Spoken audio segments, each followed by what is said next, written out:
tubig, nagbababa na agad. Okay, right. Meron po tayo dito ng active dual wash na Samsung Wobble. Ang problema po nito ay, anong problema, ma'am? Nagbubusbus daw po yung tubig. Oo, nag-aano siya. Tapos ayaw mag-spin, sabi ni ma'am. Ayaw umikot. Try po muna natin sa spin na para makita po natin. Oo. Nag-try po tayo ng spin yan. Yan, kami yan, tutunog yan. Umiikot na. Sige. Umiikot na po ito na eh. Umiikot siya ngayon. Apo. Pero maya-maya titigil. Pag nakapag-tipon siya ng tubig. Apo. Sige po, sa spin naman po, mukhang okay naman po. Try na lang natin doon sa wash. Sa wash yung sinasabi niyong problema. Bukas na po yung tubig natin sa likod. Oo, bukas yun. Okay, yan. Kasama natin si Boss Nut, si Boy Tambay. Alright guys, bari for cleaning to, for repair din yung kanyang Samsung Wobble. Kalasan na lang natin, tignan natin yung maaaring concern ni ma'am. Alright!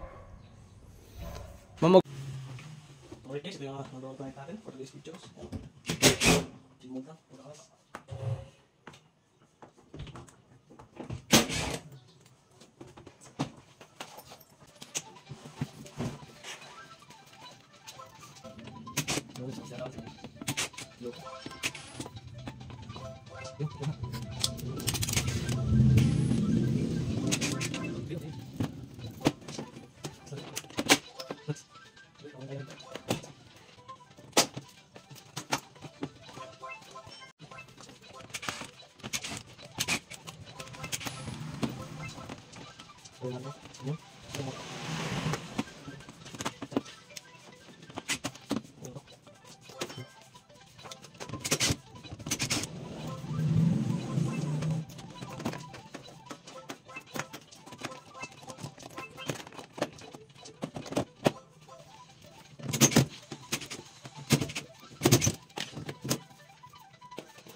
Okay, ito po yung mga nakalas natin. Ito yung kanyang ring balancer kung tawagan. Ito po yung napapansin natin na paminsan bakit may natitirang tubig. Ito po yun. Ayan. Ring balancer po. Pag naubusan po ng tubig to, pwede pong masira yung unit nyo. Magkakalampagan po ito. Tapos ito yung ring cover natin na medyo madumi na rin yan po. Ayan. Ito yung ating mga filters. Ayan, filters. Ayan, kulay borax na. Tapos yung pulsator natin, madumi na rin po yan. Ayan. Right. Tapos ito yung mismong drum na kinakalas natin kanina. Medyo makapal-kapal na nga po yung dumi. Ayan. Ayan. Tapos yung kanyang katawan. Hanggang ilalim po yan. Tignan natin. Ayan. Okay. Bali, for cleaning na rin po ito kasi ito po yung ating preventive maintenance sa ating mga automatic washing machine para po maiwasan yung mga pagkakaroon ng problema. Katulad po nito yan. Masyado pong makapal yung natatanggal natin dito na namuong sabon o kung ano mga residue po yan. Pwede po yan magbara po dito sa ating drain system at mag-cause po ng problem sa ating unit. Para po maiwasan yung mga ganitong uri ng problema, within 2-3 years po yan, optional kung gusto nyo palinis yung unit nyo at hindi. Bali, for cleaning po itong unit ito, for repair din po. Update ko na lang po kayo pagka nalinis na natin. Right.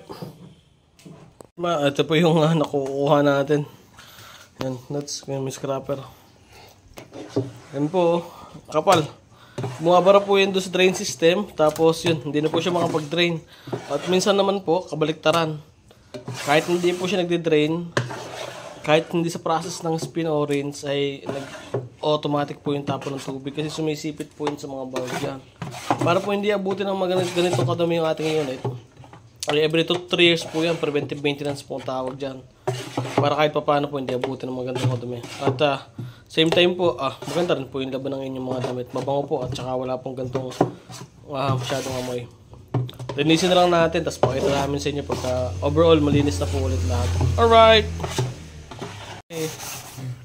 Kinukuha mo pa eh. Ay,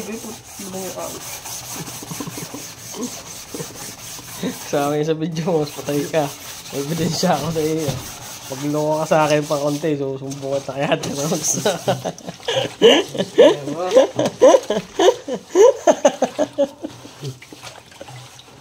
Shout na natin. Sige boss, tirahin mo. Ayan. Nag-abang na lang tayo ng saksakan dito na isa.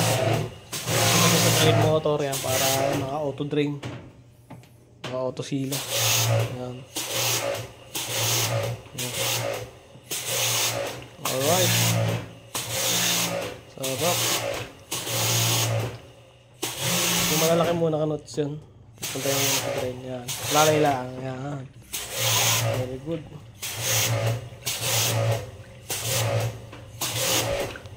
Ayan na po yan. Yan pa lang. Nakatukot. Alright. Yan. Flash out natin. Dito po yung diretso. Dirty drain na po yan. Ayan. May labas na po. Dumi ma'am. Ito po yung dumi ng washing nyo. Alright. Parang dami po. Ni ma'am kanina ni nanay. At nag-auto drain daw. Dire-diretso yung tapo ng tubig. Ito po yung naging sala rin kung bakit nag-auto drain. Sobrang dami na pong dumi doon na nakapasok sa kanyang bulb. Hindi siya makapagsara ng ayos kaya yung tubig, dire-diretso po yung natatapon. Lilinisin lang namin, pag nalinis namin, balik na namin. Tapos, testing na lang natin kung matatapon pa yung tubig. Alright! Linis na natin yung pinagmumula ng auto drain yan. Malinis na po yan. Yan. Ganyan po dapat kalinis yan. Tsaka yung isang dito sa loob. Yan. Yan. Tatanggalin na lang natin yung mga tira-tira na yan. Susungkitin natin. Kung sungkit natin, may kailangan mo rin i-flush yan kasi pag sumingkit yan ulit, hindi na po yan, ano. Mag-auto drain pa ulit po yan. Kailangan po malinis din yung part na yun. Alright! Ito po yung washing natin kanina, sobrang dumi yan. Na malinis na po yan lahat. Ito yung ating ring cover. Na kanina ay sobrang dumi na rin po. Ayan. Okay na po yan, malinis na po yan. Yung kanyang ring balancer. Ayan, malinis na po yan. Yung mga filters po natin. Ayan. Ayan. Ito yung mismong ating drum. Kita natin. Ayan. Pintab na po yan. Bubuin na lang natin. Pag nabuo po natin, tsaka po natin testingin. Wala na po itong kahit anong uri ng bara sa mga washing. Maganda na rin po yung amoy ng inyong washing. Alright! Ayan, babalik na natin. Alright. Shoes! Boss Mux.